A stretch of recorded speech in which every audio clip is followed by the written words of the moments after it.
Ka nisur me tensione seanca plenare pasi deputetët e opozitës kanë shkaktuar kaos në sallën e kuvendit. Demokratët shihen të jenë ulur në karriget e ministrave të qeverisë, ndërsa Garda është përplasur fizikisht pasi ka ndërhyrë për qetësuar situatën dhe për të rikthyer normalitetin. Disa prej deputetëve të ulur në karriget e ministrave ishin Flamur Noka, Klevis Balliu, Albana Vukshi dhe Eno Bozdo. Kreu i grupit parlamentar të PD-s Gazmend Bardhi ka reaguar me tone të larta duke akuzuar mazhorancën dhe ka bërë thirrje të drejtpërdrejta çojeni në burg. Pas përplasjes, Gazmend Bardhi u tha gardisëve të mos i prekin deputetët me dorë, duke akuzuar se Suel Çela nuk jep urdhra në kuvend, ndërsa kreu i Partisë Demokratike Sali Berisha tha se ata që prekin deputetët do të përballen me pasoja shumë të rënda. Veprimi i deputetëve të opozitës u konsiderua si një akt proteste ndaj qeverisë, ndërsa përfaqësues të mazhorancës e cilësuan situatën si pengim të punimeve normale të kuvendit.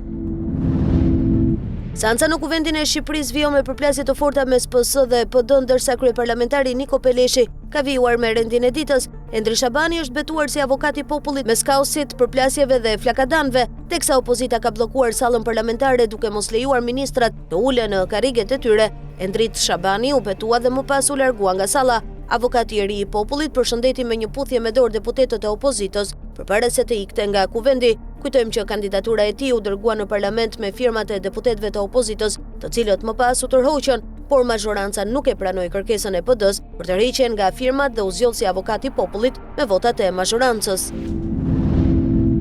Deputeti demokrat Klevis Balliu është përjashtuar nga seanca plenare. Seanca ndodhet në kaos pasi deputetët e PD bllokuan foltoren dhe karriget e ministrave. Lejoni parlamentin të zhvilloj punime. Zoti Balliu është përjashtuar nga seanca. 5 minuta pushim derisa zoti Balliu të lërë sallën, tha Peleshi, kryetari i kuvendit. Pas tij, nga seanca e sotme plenare është përjashtuar edhe deputeti i PD Flamur Noka. Kryetari i kuvendit përjashtoi Nokën pas ndezjes së flakadanëve në seancë. Gjithashtu deputeti Noka i ka hedhur ujë një gardisti, ndërkohë deputeti Bledion Albati u konfliktua fizikisht me gardën.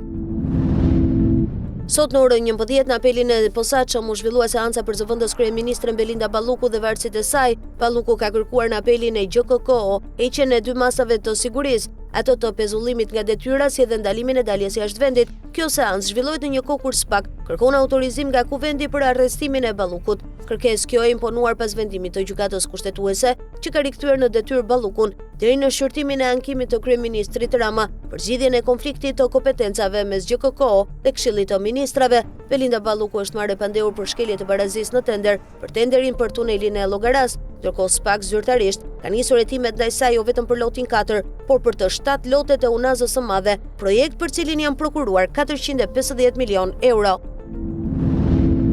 Ish-presidenti Ilir Meta u paraqit sot në orën 10 në SPAK, ku dha dëshminë e tij lidhur me ngjarjet e dhunshme të 21 janarit 2011 gjatë protestës së opozitës asaj kohe përpara godinës së kryeministrisë. Betën të vrarë 4 protestues. Meta i është drejtuar vetë SPAK-ut me kërkesë për t'u thirrur dhe për dhënë shpjegime mbi këtë çështje, duke deklaruar se për shkak të funksioneve që ka mbajtur ndër vite, disponon informacione që mund të ndihmojnë hetimin. Në kuadër të kësaj dosjeje, SPAK ka marrë më herët dëshmitë e ish-kryeministrit Sali Berisha, ish-presidentit Bamir Topi, si edhe të disa zyrtarëve të tjerë.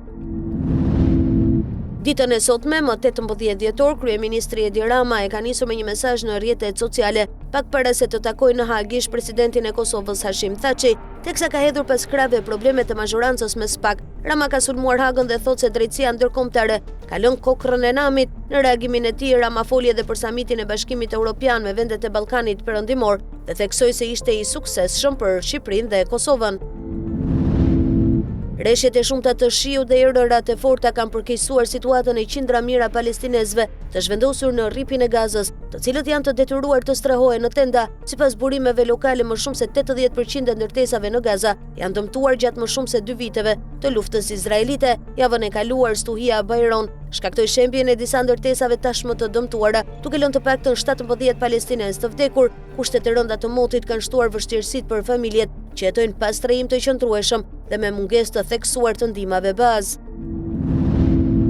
Miss Finlanda është përfshirë në një skandal me përmasa ndërkombëtare pas një gjesti të konsideruar racist që çoi në përjashtimin e saj nga konkursi Miss Universe në Tajland dhe në humbjen e titullit kombëtar. Sara Zafce, 22 vjeçe me origjinë kosovare dhe e lindur në Finland, kishte postuar një foto në rrjetet sociale ku me duar riqte syt për t'i bërë si aziatike, duke e shoqëruar me mbishkrimin duke ngrënë me një kinez. Postimi shkaktoi valë indinjate sidomos në Kinë, Japoni dhe Korenë e Jugut, ku media dhe rrjetet sociale e dënuan ashpër si një akt të qartë racizmi. Në përpjekje për ndaluar krizën, organizatorët e konkursit Miss Suomi vepruan menjëherë. Drejtoresha e eventit, Suneva Sjorgen, njoftoi përjashtimin e Xhaftse dhe kalimin e kurorës tek finalistja e dytë, Tara Lethoten. Ajo kërkoi ndjes publike dhe premtoi që në të ardhmen edukimi i kandidateve do të jetë më rigoroz.